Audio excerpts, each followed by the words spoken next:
My wife said apologize to my family or leave after they humiliated me at a reunion. So I bought a one-way ticket and disappeared without a word. Days later, she was on a plane begging me to come back.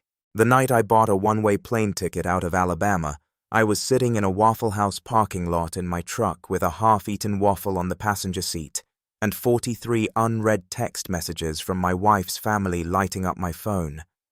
None of them were asking if I was okay. Every single one was some version of the same sentence. You need to come back and apologize.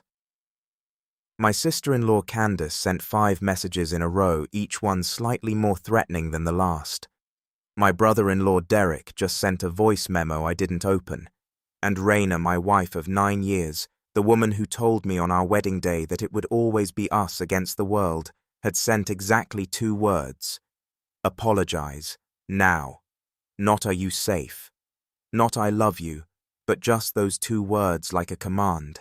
Like I was a dog who chewed up a couch cushion and needed to be corrected before anyone could move on with their evening. I set the phone face down on the seat, picked up the waffle, and thought about something my grandfather used to say when I was growing up in Opelika. He'd say, Stuart, the moment you apologize for being yourself is the moment you start disappearing. I didn't fully understand what he meant when I was 9 years old. I understood it completely now. I opened the Delta app on my phone, typed in Birmingham to Denver, and booked the first available flight for 6 o'clock the next morning. One way. And that was the beginning of the end of the life I'd been quietly tolerating for 3 years, and the beginning of the one I actually deserved. Before I tell you the rest of this, I want to ask you to subscribe to this channel if you haven't already. Drop a like on this video and leave a comment below because I read every single one of them. Tell me if you've ever been in a situation where you were expected to apologize just to keep the peace, even when you knew you'd done nothing wrong. You might be surprised how many people are living that exact life right now. Now let me take you back to the beginning. My name is Stuart Mallory. I'm 44 years old, and I run an online accounting firm from my home in Harpersville, Alabama, a small town about 45 minutes southeast of Birmingham. The kind of place where people still wave from their front porches and everyone knows which truck belongs to which family. My firm handles tax planning, bookkeeping, and financial consulting for small business owners scattered across 12 states. I have 22 clients who pay me monthly retainers, a few dozen who come to me seasonally, and in a good year, I clear well into 6 figures doing work that I genuinely love in a home office that overlooks about 3 acres of pine trees that my wife and I planted in our first year of marriage. From the outside, my life probably looked ordinary. A quiet guy in a small Alabama town working from home, driving a truck that was 2 years old, but not flashy, wearing Carhartt shirts to the grocery store. That was the version of me that Raina's family had decided was the truth of me. And they had decided it years ago, and no amount of evidence to the contrary was going to change their minds. Raina grew up in Huntsville. Her family, the Pressfields, are what I'd describe as loud, opinionated, close-knit, in the way that doesn't always mean healthy, and absolutely convinced that they are the final authority on any subject that matters. Her mother, Donna, was a retired school principal who treated every conversation like a parent-teacher conference she'd already decided the outcome of. Her father, Gene, was a commercial contractor who had built exactly 2 things in his life: a decent business and a deep, unshakable belief that any man who worked indoors wasn't working at all. Raina had 2 brothers, Derek, who I've already mentioned, and a younger one named Cooper, who at 31 had never held a job for more than 8 months, but had plenty of opinions about financial responsibility. And then there was Candace, Derek's wife, who had appointed herself the social director of the entire Pressfield operation and treated family gatherings like military operations she was commanding from a clipboard. I want you to understand something about my relationship with these people before I tell you what happened at the reunion. I had never, not once in 9 years, been welcomed into this family in any real sense. I was tolerated. I was present. I showed up. I sat down. I ate the food. I smiled at the right moments, but there was always something just beneath the surface of every interaction. A slight edge in Gene's voice when he asked about my work, a way that Donna would pause a half-second too long before answering a question I asked, as if she was calculating whether my question was worth engaging with. The running joke, and I call it a joke because they called it a joke, was that Stuart didn't really work. "Oh, Stuart works from home," Donna would say in that tone that meant the opposite of what the words actually said.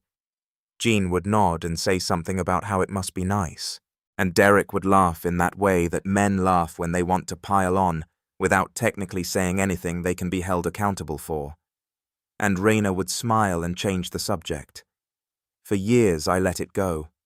I told myself it was harmless. I told myself they just didn't understand what I did, and that was fine. I made good money. My clients trusted me. My business had grown every year for 6 consecutive years. I didn't need the press fields to validate that. But there is a long distance between needing validation and deserving basic respect. And I had spent 9 years confusing the two. The annual Pressfield family reunion happened every summer, rotating between different family members' properties. This particular year, it was being held at Gene and Donna's lake house on Logan Martin Lake, about an hour from Harpersville. It was a Saturday in July, which meant it was 92 degrees by noon, and everyone was either in the water or stationed near the coolers, or in Gene's case, holding court on the back deck, like a man auditioning to become his own memorial. Raina and I drove up together. She was excited in the way she always got around her family, looser, louder, laughing at things she wouldn't have laughed at on an ordinary day. I always noticed this about her, how she became someone slightly different when we pulled into her parents' driveway. I used to find it endearing. By this point, I mostly found it exhausting. The first hour was fine. I helped carry food from the vehicles. I said hello to the relatives I hadn't seen since last summer. I answered the same questions about my work that I always answered using the simple version, because the full version would require a whiteboard and 45 minutes. Jean grilled. Donna organized. Candace circulated with a camera photographing everything. Cooper showed up an hour late and immediately started telling a story that required everyone's complete attention. And then Jean said it. We were all gathered near the back deck, that overlap of maybe 25 people between the yard and the water, and somebody had asked John about the expansion he was doing on his business. He'd been talking about adding a residential division for months, which was a significant financial undertaking, and I had actually done some research on it in my free time because I'd been quietly hoping to offer him some guidance, not because I expected anything in return, just because it was what I did. Jean was explaining some of the logistics, and I said calmly, conversationally, genuinely, that based on what he'd described, there might be some tax structure implications worth considering before he signed any contracts with subcontractors, that the way he'd set up the division might expose him to a liability he wasn't accounting for. Jean looked at me the way you look at a child who has just offered you advice about how to drive. "Stuart," he said. And he said my name like it was a polite cough. "I've been running a contracting business for 30 years. I think I understand how a business works." I nodded. I said, of course, I just meant from a tax perspective. And Jean said, "I've got a CPA for that." And Derek, who was standing 3 feet away holding a beer, said, "Yeah, last thing we need is advice from a guy who does everybody's taxes on his laptop." And he laughed, and Cooper laughed, and 2 cousins I barely knew laughed, and Donna smiled at something across the yard, and Candace took a photo, and Raina said nothing. "I want you to sit with that for a second." Raina said nothing. I didn't explode. I didn't make a scene. I said fair enough. And I picked up my drink and walked down to the edge of the water, and I stood there for about 10 minutes, looking at Logan Martin Lake, thinking about how much I had swallowed over the years, how many small moments exactly like that one I had absorbed and dismissed and carried quietly home. And I thought I'd done the right thing by walking away. I thought I'd been the bigger person. But sometimes walking away from a small fire just lets it grow. It got worse about 2 hours later. Candace had organized a group activity, some kind of trivia game she'd printed out on matching sheets, which I'll give her credit was actually thoughtful. Families split into teams, and the questions ranged from pop culture to general knowledge to a Pressfield-specific round about family history. People were laughing, getting competitive in the harmless way people do at these things. Then came the money round. One of the trivia questions was about investing, something about what type of account offers the best long-term tax advantages for self-employed individuals. I knew the answer immediately. It's a SEPIRA or a solo 401k, depending on contribution limits, and I said so clearly correctly. Cooper said that doesn't sound right. And I said patiently that I was actually a financial professional and I was fairly confident. And Cooper said, and I am telling you this, exactly as it happened. Being self-employed doesn't make you a financial professional. Stuart. Anybody can say they own a business. The deck went quiet for just a moment. One of those moments where everyone is looking at their shoes or their drinks or their phones because they know something just crossed a line, but nobody wants to be the one to say it. I looked at Raina. She was looking at the trivia sheet. I took a breath and I said, Cooper, I have a CPA license and an enrolled agent designation, and I've been managing multi-state tax strategy for business clients for 11 years. I think I know what a SEPIRA is. And Cooper shrugged. All right, man, don't get defensive. That word, defensive, it is one of the most effective words that people use to shut down someone who is simply standing up for themselves. The moment you're labeled defensive, anything you say in your own defense becomes evidence of the label. It's a trap, and Cooper knew exactly what he was doing. I stood up from the table. I didn't yell. I didn't throw anything. I didn't call anyone a name. I simply said calmly that I was going to take a walk, and I walked off the deck and down to the far end of the dock, and I sat down, and I looked at the water, and I thought very seriously about what kind of man I wanted to be for the rest of my life. Raina found me about 20 minutes later. I genuinely thought she was coming to say she saw what happened, to tell me she should have spoken up, to squeeze my hand and remind me that she was on my side. Instead, she sat down beside me and said, You embarrassed me out there. I looked at her. I said I embarrassed you, she said. You made a big deal out of a trivia game. I said, Raina, your brother told me in front of 25 people that I don't count as a professional. Your father dismissed everything I said this afternoon. Derek's been making comments all day and you have not said one word. She said, They're my family, Stuart. I said, And I'm your husband. She was quiet for a moment, and then she said the sentence that I will remember for the rest of my life. You have two options. You can go back up there and apologize for making things awkward, or you can leave. But I am not going home over this. I stared at her. I looked at this woman I had been married to for 9 years. This woman I had built a life with, planted pine trees, with bought furniture, with built a business alongside, and I realized something that I had been refusing to see for a long time. Raina had made her choice. She had made it years ago, and it wasn't me. I said okay, and I stood up, and I walked to the parking area, got in my truck, and I drove to the Waffle House in Cropwell because I needed a place to sit that wasn't inside that situation. I sat in that parking lot for 2 hours. I ate the waffle. I watched the text messages come in. I thought about my grandfather. I thought about my clients who trusted me enough to hand me their financial lives. I thought about the version of me who would walk back up that dock, sit down, apologize for the sin of knowing what I was talking about, and spend the rest of the summer smiling like it never happened. I thought about what that man looked like in 10 years in 20. I opened the Delta app. Birmingham to Denver, one-way 600 the next morning. Gate B, $7,312. I hit confirm before I could change my mind. Then I drove home.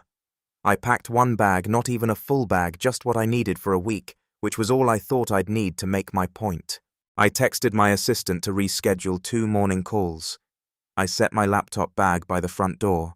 I set my alarm for 4:15, and then I lay down on my side of the bed in the house that was quiet, because my wife wasn't in it, and I slept better than I had in months.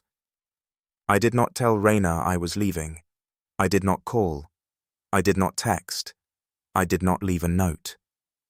At 5 o'clock the next morning, I drove to Birmingham Shuttlesworth International Airport, parked my truck in long-term parking, went through security, bought a black coffee, and boarded a flight to Denver, Colorado.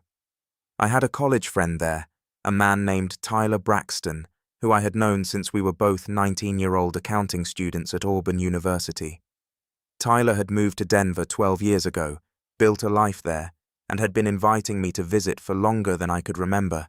I texted him from the gate. "Might be coming your way. Can I crash for a bit?" His response came in 40 seconds. "The guest room has been ready since 2019. Get here." I landed at Denver International at 9:15 in the morning Mountain Time. By 10, Tyler was picking me up at arrivals in a blue truck that was older than my guilt. By noon, we were sitting on his back deck in Jefferson County, with coffee and a view of the foothills that looked like something a person would put on a wall to remind themselves that the world is bigger than whatever problem they're carrying. Tyler didn't ask a lot of questions. He let me sit. He made lunch. He talked about his own life, his daughter's soccer tournament that weekend, the project his company had been working on, the elk he'd spotted at the tree line 2 mornings ago. He gave me space to be a human being without an agenda. It was the most normal I had felt in longer than I could specifically remember. Back in Alabama, the Pressfield family reunion continued without me for about 4 hours before anyone apparently thought to wonder where I was in any serious way. Raina called at 2 o'clock in the afternoon. I let it go to voicemail. She called again at 3:30. Voicemail. At 4:15 she texted, "Stuart, where are you? Come back and let's talk." At 5:40, "Okay, I'm getting worried. Please answer." At 6:53, after she'd presumably driven back to Harpersville and discovered my truck was not in the driveway, "Stuart, your truck is not here. Where are you? Please call me." I read all of these messages. I did not respond to any of them. At 7:20, she called Tyler. I don't know how she got his number. Probably found it in some old email chain. But Tyler knocked on the guest room door where I was reading and said, "Your wife called my cell." And I said, "What did you tell her?" And he said I told her you were here and you were safe and that you needed some space. I nodded. He said, "Do you want me to tell her anything else I thought about it?" I said no. That's enough for now. The messages that came after that were different. They were no longer just from Raina. Donna texted me to tell me I was being childish. Jean sent a message that said, and I am not paraphrasing, "Real men don't run from their problems." Derek called twice, which was somehow the part that surprised me most, because Derek had never shown any particular interest in my location before this moment.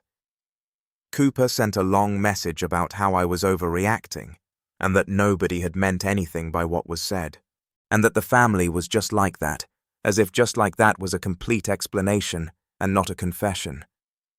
And Candace. Candace sent me a voice message.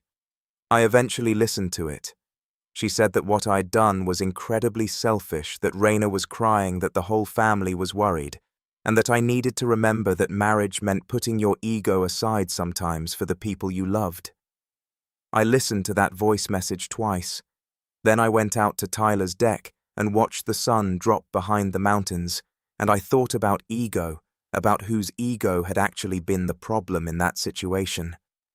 I stayed in Denver for 11 days. During those 11 days, I worked my normal hours from Tyler's guest room, because my clients don't stop needing things, because my marriage is falling apart. I took calls. I filed returns. I answered questions. I did the work that Jean Pressfield had spent 9 years deciding wasn't real work, and I did it well. And 2 of my clients sent me the kind of emails that remind you why you do what you do. I also did something I had been putting off for a long time. I called a therapist. I want to tell you that clearly because I think there is still a version of this kind of story where the person drives away and figures everything out through sheer stubbornness, and that version of the story isn't honest. What I had carried out of that reunion wasn't just anger at Cooper, or Jean, or Derek, or Candace. It was something older. It was the accumulated weight of years of swallowing things I shouldn't have swallowed, of telling myself that peace was more important than being seen clearly, of watching my wife choose her family's comfort over my dignity again and again, and calling it love, because the alternative was too painful to name. The therapist's name was Dr. Alicia Fontaine. She was based in Denver, and Tyler had actually recommended her, which tells you something about Tyler. Our first session was 60 minutes. I talked. She listened. At the end, she said something that stayed with me.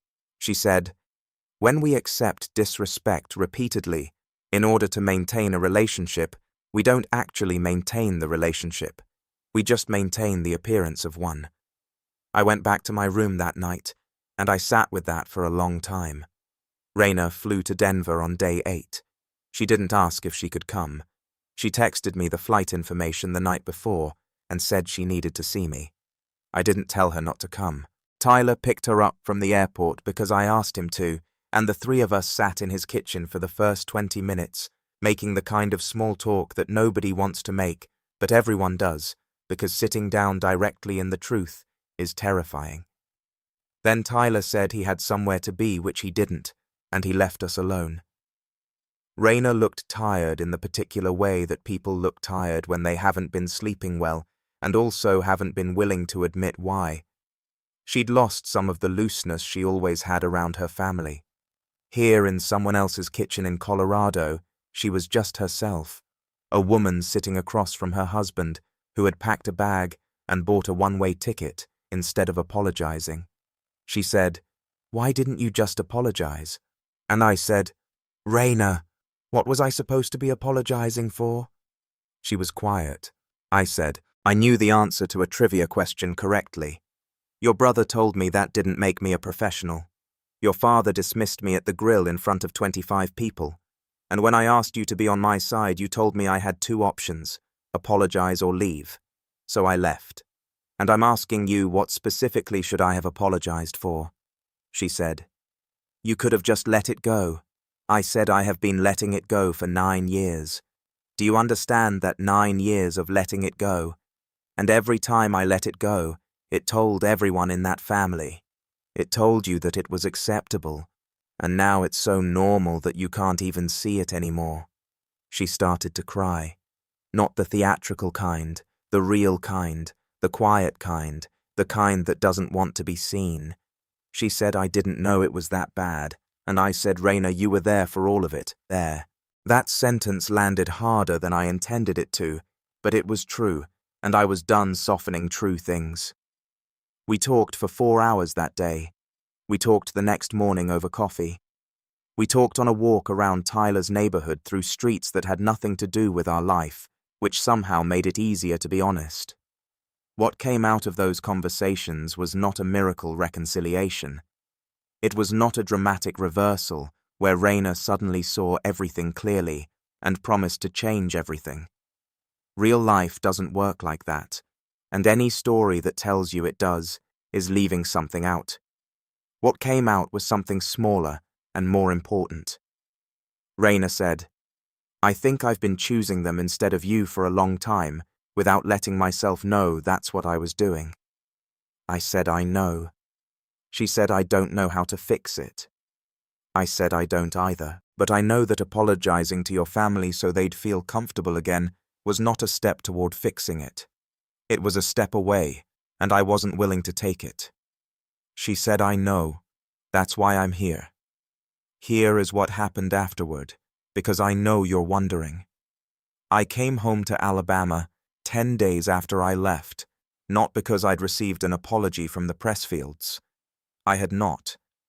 Jean sent me a text that was as close to an acknowledgement as I think Jean Pressfield is capable of producing, which said, "Hope you're doing all right." Things got heated. shake, and move on. I did not respond to that text. Donna called Raina and apparently had a longer conversation that Raina summarized for me by saying, "She thinks you overreacted, but she's willing to move forward." I told Raina that moving forward was fine, but that I was no longer willing to attend events where I was going to be dismissed and condescended to, with no consequence. Raina was quiet for a moment. Then she said, "Okay." That okay was the first real thing I'd heard from her in a long time. Derek and Cooper have not contacted me directly. Cooper sent a single text 3 weeks after the reunion that said, "No hard feelings, man," which I interpreted as his version of an apology and responded to with a simple thanks. We have not spoken since. Candace, remarkably, was the one who surprised me. She called me 6 weeks after the reunion, and when I answered mostly out of shock, she said, "I've been thinking about what I said to you in that voice message, and I want to tell you that I was out of line.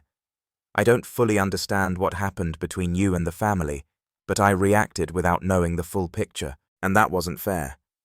I told her I appreciated that and I meant it. Candace is not my favorite person in the world, but she had the character to make that call, and I will not forget it. Raina and I are still married. I want to be honest about what that means and what it doesn't mean. We are in couples counseling every other Thursday with a woman named Dr. Patricia Voss in Birmingham. It is hard. It is slow. There are sessions where we leave feeling further apart than when we walked in, and there are sessions where something opens up between us that I hadn't expected. What I know is that the man who drove to that Waffle House parking lot in Cropwell, Alabama, and booked a one-way ticket to Denver, instead of walking back up that dock and bending the knee, that man is the one Raina is married to now, not the one who swallowed things. The real one. My grandfather was right. The moment you apologize for being yourself is the moment you start disappearing. I had been disappearing for 9 years. I stopped. I still work from my home office in Harpersville. I still look out at those pine trees.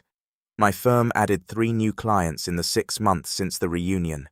I've been contributing to a video series about small business tax strategy that has apparently been circulating in some accounting circles, which is the kind of thing that makes Gene Pressfield's comment about my laptop feel a little bit distant. I don't need Gene to understand what I do. I don't need Derek's respect or Cooper's acknowledgement or Donna's approval. What I needed, what I had been quietly starving for, was for my wife to see me clearly and choose me anyway. Not because her family said it was okay, not because I'd performed the required apology and smoothed everything over, but because I was worth choosing.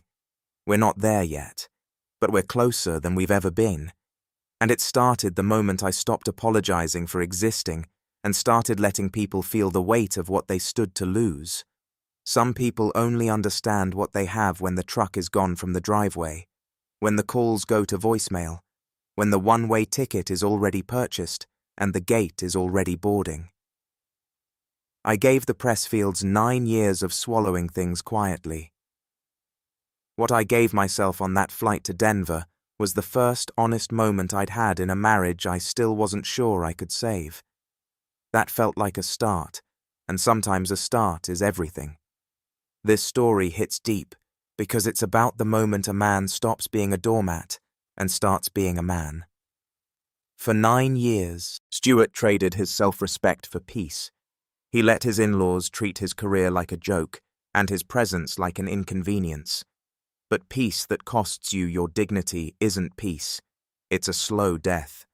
When his wife Raina told him to apologize or leave, she wasn't just offending her family. She was showing Stuart that he was at the bottom of her priority list. So Stuart did the only thing a man of character could do. He disappeared. He didn't just book a flight to Denver. He booked a flight back to his own life.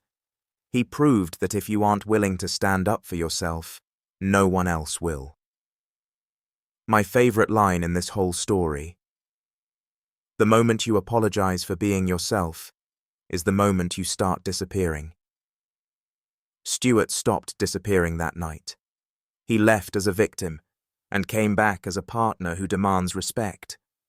And honestly, that's the only way a marriage survives.